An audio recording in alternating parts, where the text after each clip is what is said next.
Hoje, vamos analisar um caso da segunda metade do século XIX, então relaxe enquanto vamos para a Inglaterra. Hannah Brown nasceu na primavera de 1780 e cresceu em uma cidade mercantil rural no condado de Norfolk, na Inglaterra. Ela era a segunda filha de um professor e uma costureira. Seus pais incutiram em todos os filhos não apenas os benefícios de uma educação sólida, mas também habilidades essenciais para a vida, enfatizando a cortesia, a decência e uma forte ética de trabalho. Hannah era uma criança bondosa e virou uma jovem agradável.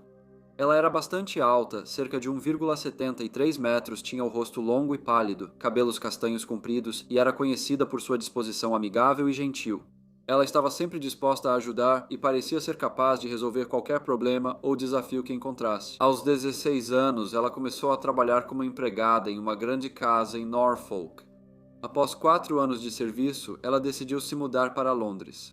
Inicialmente, ela se sustentou trabalhando como empregada doméstica na cidade, mas acabou se casando com um cavalheiro chamado Sr. Thomas Brown, que trabalhava como sapateiro.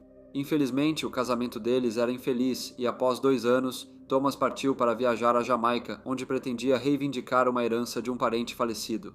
Tragicamente, ele foi levado ao mar durante a viagem, e sem conhecimento dos detalhes da reivindicação, Hannah não conseguiu garantir a herança. Ela se casou novamente e a vida parecia estar melhorando para ela. No entanto, ela não conseguiu engravidar e não teve mais filhos. Ela sofreu outra tragédia com a morte do segundo marido. Agora ela se via viúva pela segunda vez e enfrentava o desafio assustador de reconstruir sua vida em meio a uma profunda tristeza e incerteza. Apesar da pressão emocional e financeira, ela perseverou com uma resiliência notável. Ela começou a trabalhar como governanta para um cavalheiro chamado Sr. Perrine, que era chapeleiro, e para o Sr. Oliver, um homem rico que se especializava no negócio de fabricação de âncoras.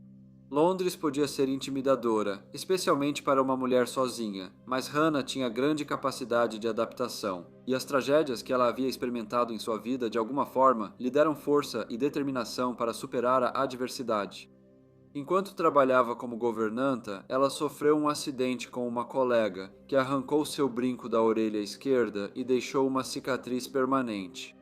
Apesar desse contratempo, sua determinação permaneceu inabalável e ela estava ansiosa para melhorar sua situação. Querendo ganhar mais dinheiro, ela comprou um cilindro de um carpinteiro chamado Sr. Ward, que morava perto na rua Cherney, e montou seu próprio negócio como lavadeira. Ela trabalhou incansavelmente, economizando cada centavo que podia, e estava determinada a um dia comprar sua própria loja e realizar seu sonho de vender uma combinação de frutas e doces. Em 1836, ela conheceu o Sr. James Greenacre, um carismático homem de 42 anos com reputação de charme e suposto sucesso nos negócios. No entanto, as pessoas locais não tinham certeza da verdadeira origem de sua riqueza, e havia quem suspeitasse que ela vinha de meios não muito honestos. Apesar de parecer ser uma pessoa muito boa nos negócios, sua vida pessoal havia sido marcada por uma profunda tristeza. Ele dizia ter perdido 3 esposas e enterrado 4 dos 7 filhos. Quando ele contou essa triste história para Hannah, ela conseguiu entender seu luto e perda. Isso criou uma forte conexão entre eles à medida que passavam mais tempo juntos. A empatia de Hannah por ele cresceu, permitindo que ela oferecesse conforto e apoio mesmo em meio às próprias dificuldades. Hannah parecia estar realmente encantada por James, e em novembro de 1836, apenas 3 meses depois de se conhecerem, ele a pediu em casamento. Ela aceitou, acreditando que finalmente havia encontrado a felicidade e a companhia que buscava há tanto tempo. Eles planejavam se casar no dia de Natal. James afirmava possuir terras agrícolas nos Estados Unidos e sugeriu que Hannah vendesse todos os seus pertences para que pudessem começar a vida de casados juntos. Ela se empolgou com a perspectiva de um novo começo e aguardava o futuro deles. A promessa de construir um sonho juntos a enchia de esperança e expectativa. Em preparação para o casamento, Hannah fez como James havia pedido e vendeu praticamente todos os seus pertences pessoais. Ela informou a sua senhoria, Dona Elizabeth Corney, que também havia se tornado uma boa amiga, que estava se mudando para a América do Norte e, portanto, não precisava mais de seus pertences. Elizabeth ficou um pouco chateada com a notícia, mas entendeu a empolgação de Hannah com sua nova vida. Na tarde de sábado, 24 de dezembro de 1836, Hannah se despediu de Dona Corney, com uma mistura de esperança e nervosismo. Ela disse que ainda tinha algumas coisas no quarto e enviaria a chave em alguns dias. Quando ela pegou seus pertences, ao subir na carruagem que a aguardava, um homem desceu e ajudou a colocar sua bagagem dentro. Elizabeth olhou para o homem e achou que era o Sr. James Greenacre, alguém a quem ela havia sido apresentada em uma ocasião anterior. Mas enquanto a carruagem partia, ela sentiu preocupação e certa insegurança sobre o novo caminho que Hannah iria trilhar. 4 dias depois, na tarde do dia 28 de dezembro, o Sr. James White estava em Pineapple Place, perto da Edgware Road, quando avistou uma grande laje de pedra encostada na parede atrás dela. Ele percebeu o que a princípio parecia ser uma bolsa, mas ao olhar mais de perto, percebeu que na verdade era um saco de estopa amarrado com uma corda. Parecia estar completamente fora de lugar, mas quando ele a moveu, ficou surpreso. Quando um líquido vermelho começou a vazar do saco, ele tocou a substância vermelha e, ao levar o dedo ao olho, temeu que pudesse ser sangue. O Sr. White pediu a seu assistente Roberto Bond que chamasse um policial. O jovem saiu rapidamente e logo o policial Samuel Pegler chegou. Ele olhou o saco antes de abri-lo com cuidado. Dentro havia uma cena perturbadora. O saco continha o torso de uma mulher separado da cabeça e das pernas. Enquanto recuperava a compostura, o policial Pegler olhou ao redor e viu, próximo dali, vários pedaços de pano espalhados pelo chão. Considerando a possibilidade de que poderiam ser importantes para a investigação, ele os recolheu e colocou em um carrinho de mão junto com o saco que continha o torso. Depois, ele levou o carrinho de mão de volta à delegacia de polícia de Paddington. O torso foi inspecionado pelo Sr. Girdwood, o cirurgião do distrito, que fez um exame minucioso. Ele confirmou que o corpo era de uma mulher que teria aproximadamente 50 anos de idade. Ele disse que, pela aparência dos braços e das mãos dela, ela devia ter trabalhado em uma ocupação laboriosa. O torso foi então colocado sobre uma mesa, junto com o saco e os panos. As autoridades tentaram identificar a vítima, mas sem relatos de desaparecimento de mulher, não conseguiram descobrir quem era de imediato. Uma investigação foi realizada no sábado, 31 de dezembro, na White Lion Inn, na Edgware Road. Apesar de ouvir todas as testemunhas que pudessem oferecer qualquer informação sobre o caso, o júri acabou retornando um veredito de homicídio doloso contra a pessoa ou pessoas desconhecidas. O Sr. Girdwood registrou uma descrição detalhada das condições e aparência do corpo. Na semana seguinte, o corpo foi sepultado no cemitério de Paddington, não muito profundamente, para facilitar possível exumação caso a cabeça e as pernas fossem encontradas depois. A polícia focou no saco e o levou a pessoas que viviam ou trabalhavam perto da Edgware Road, onde a descoberta ocorreu. Eventualmente, ele foi reconhecido pelo Sr. Evan Davis, um carpinteiro e estofador que residia no número 45 de Bartholomew Close. Ele reconheceu o saco pelos buracos, dizendo que foram feitos por seus filhos brincando dentro dele. O Sr. Davis disse aos oficiais que seu trabalho gerava muitas aparas de madeira que ele vendia para várias pessoas. Ele disse que o saco era para a senhorita Hannah Brown, mas não havia há mais de uma semana. Ele disse que a conhecia há 5 anos e que ela deixou a residência recentemente para se casar. As tentativas da polícia de localizar a senhorita Brown, no entanto, foram mal sucedidas. Uma semana depois, na manhã de sexta-feira, 6 de janeiro de 1837, um homem chamado Matthias Ralph, que trabalhava como guardião da eclusa, na eclusa de Johnson, no canal Regent, encontrou um problema preocupante. Ele soube que os portões da eclusa não fechavam direito por causa de um bloqueio, o que era incomum, e parou o funcionamento do canal. Preocupado com a obstrução, ele foi buscar um gancho para remover o que estivesse causando o problema. Quando o Sr. Ralph retirou o objeto da água, achou que era um cachorro morto, mas ao se aproximar viu que era uma cabeça humana. A cabeça tinha cabelos longos e escuros, um olho gravemente danificado e uma cicatriz visível na orelha esquerda. O Sr. Ralph embrulhou a cabeça e a levou à delegacia. A autópsia mostrou que a vítima sofreu um forte golpe na parte de trás da cabeça. O torso achado na Edgware Road foi exumado para comparação. Após um exame minucioso, o Sr. Girdwood declarou prontamente que a cabeça e o torso pertenciam ao mesmo corpo.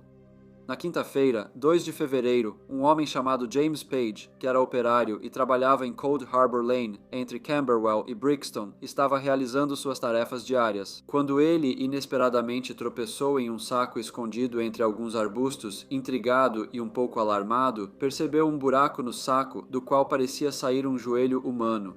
Profundamente perturbado, ele chamou um colega de trabalho para dar uma olhada. Os 2 homens então espiaram dentro do saco e o que viram foi muito mais horrorizante do que imaginavam. 2 pernas humanas decepadas, grosseiramente cortadas de um corpo. Havia cortes irregulares e carne dilacerada em várias áreas, o que criou uma cena horrível e nauseante. Percebendo a gravidade da descoberta, James Page gritou urgentemente para um policial próximo chamado William Woodward ir até lá. O policial Woodward, jovem e novo na força, examinou o conteúdo do saco. Após se certificar de que não havia mais evidências de partes do corpo por perto, ele levou o saco para a delegacia para uma investigação mais aprofundada. A polícia já havia concluído que a cabeça e o torso encontrados eram da mesma pessoa, e assim que as pernas foram entregues em Paddington, não demorou muito para que eles percebessem que pertenciam ao mesmo corpo. Eles decidiram expor a cabeça e milhares de pessoas vieram vê-la, aparentemente movidas tanto pela curiosidade quanto pelo desejo de ajudar na busca por justiça. Apesar das frequentes alegações de reconhecimento, nenhuma evidência foi obtida para identificar o falecido. Com a decomposição da cabeça, medidas foram tomadas para preservá-la. O Sr. Girdwood recebeu instruções para tomar precauções e a cabeça foi preservada em conservantes. Ela ficou na casa do Sr. Girdwood, disponível para inspeção de quem tivesse mais informações sobre o caso.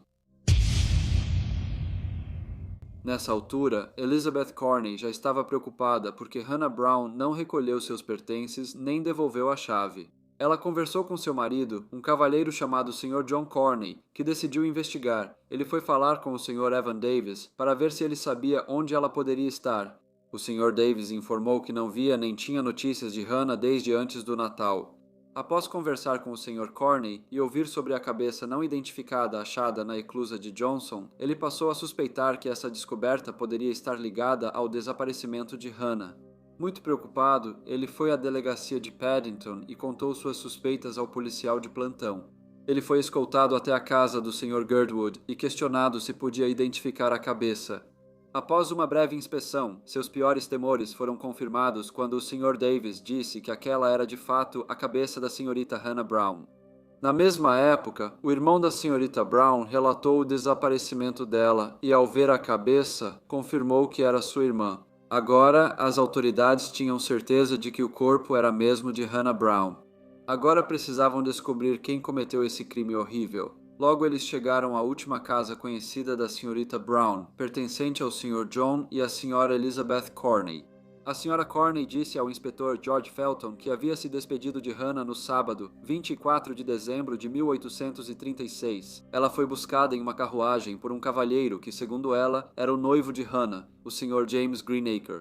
De acordo com a Sra. Corney, Hannah estava noiva do Sr. Greenacre e iria se casar com ele no dia de Natal, com planos de, em seguida, embarcar em uma viagem para a América do Norte.